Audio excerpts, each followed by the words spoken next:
Spoiler alert. Please be advised that the following video will contain spoilers for Lovecraft Country.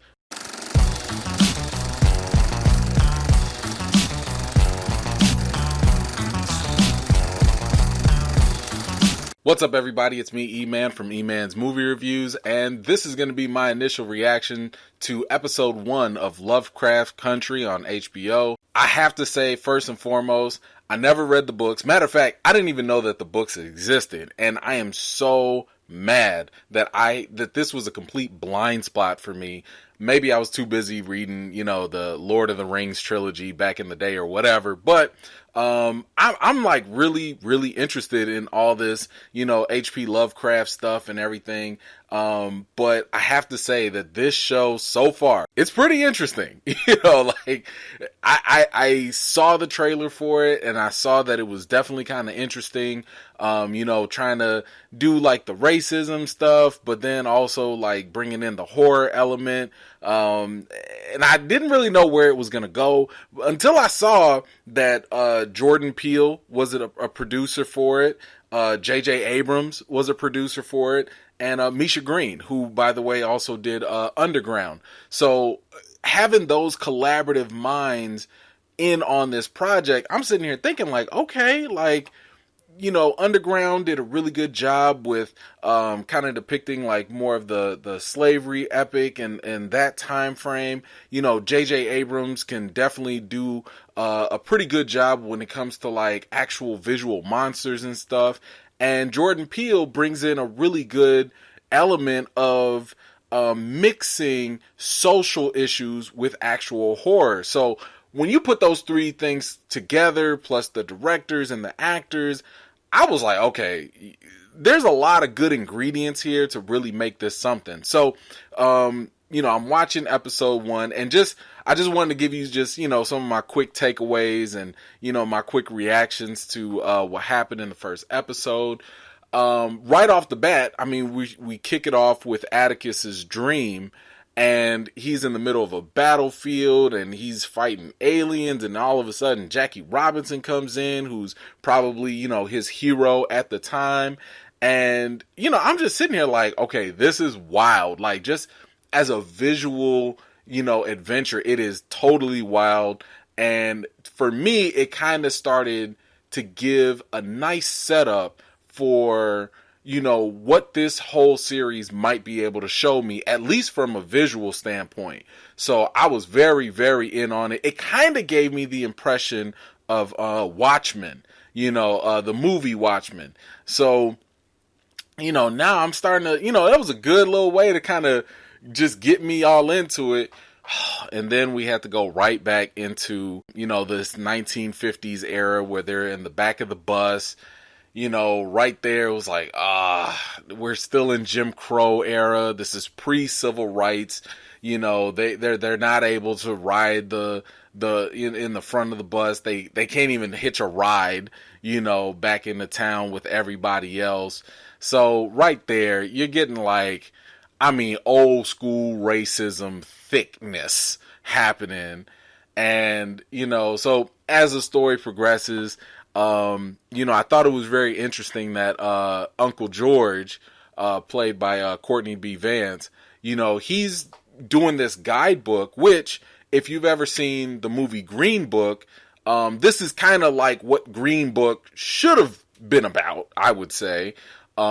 Creating a guide or a map for black folks at that time to let them know, like, hey, if you're trying to travel, this is the best way to go. This is the best route to go, and I like how, the daughter was kind of drawing the little monsters and, other little, illustrations and stuff. But the crazy thing is that's kind of real.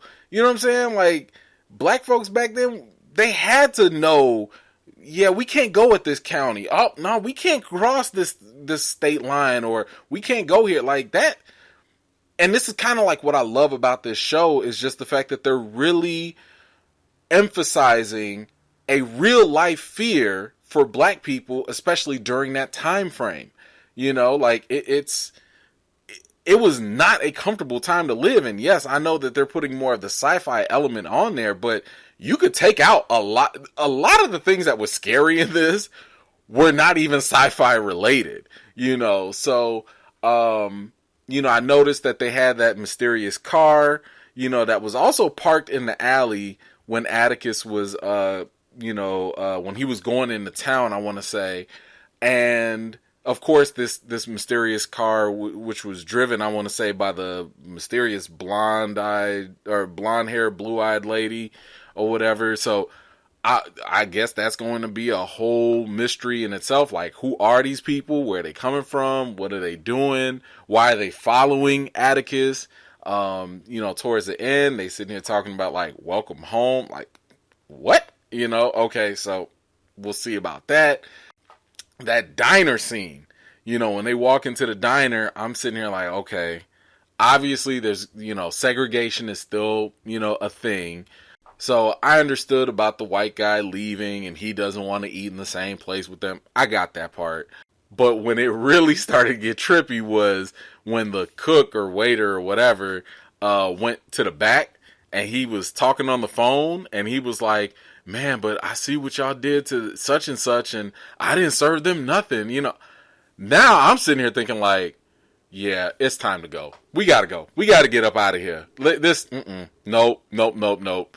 And the fact that when they started and I like how they added these little historic tidbits, about like, why did the White House get painted white, to cover up the burn marks and just, I don't know, like this sixth sense that black folks had at that time, that they had to have to, be aware of the constant threat of danger of just existing, just trying to get a cup of coffee, some biscuits and gravy. Like, now you got to run for your life. Oh my goodness.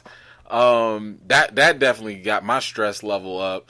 And then the fact that they started doing the police, that sheriff, oh my God, like, it's already stressful as it is to have the police in your rear view mirror. I know different people going to have different reactions and different experiences, but I could just tell you, for most black people, that is an anxiety attack just in itself. And they capture this perfectly in this episode, because the same way, Uncle George is looking through his rear view mirror and Atticus is looking, like, that was just too much. And it was just kind of interesting because it feels like that generational fear and anxiety just got passed down. But man, that sheriff, he played the mess out of that role because when he started talking about, oh, this is a sundown town and, I would hang y'all and stuff, like, what? Oh, just, I know I couldn't have made it and existed back in the 1950s. Like, that's beyond my scope of just understanding. And if it was anything like that, that is a living nightmare in itself. But yeah, and then I'm sitting here thinking like, okay, that's it. Like, okay, we got the racist, sheriff out the way. And then when he started following them, putting that time marker, like, y'all got 7 minutes to go up north and cross the line. I'm sitting here like, oh my God, like my heart is really racing and pounding for them because I'm sitting here thinking like, yo, this is nuts. And then like when they finally crossed the line, I'm like, okay, finally, good. And then just to be blocked by the other, it was a whole setup. Oh my, like when I tell you the stress levels I was experiencing at this point, I'm like, come on, y'all need to, why can't black folks just get a break? And then the shock off, whatever these things are called, they pop up. I'm just like, yo, this show is nuts. When he took a bite out of crime, out of that sheriff, oh, that had me roll. I know I shouldn't have laughed, but I was dying laughing at that point. But yeah, that was a dope whole scene. I like how they shot all that, the tension rising and everything. It almost kind of gave me the feel of Evil Dead, that whole movie. But that was definitely interesting to watch. And then, whatever that dog whistle was that controlled them, man, look, I don't know what's going on. I don't know if it's like some secret society type stuff going on with these white folks that are clearly weird and crazy. I don't know, but I'm definitely interested to see what happens next. Let me know, what did you think about this first episode? Did it hook you in? Did it turn you off? Was it too scary for you? I personally think it's the perfect mix right now. I like the blood and gore, but it's not like too scary, at least not for me. But I'm very interested in hear what you all have to think. So please let me know in the comments down below. What did you think about episode 1? I will definitely get back to you all on episode 2, and we're just going to do the whole series and cover it all. So until next time, I've got more videos and reviews to do for you all. I'll see you all later.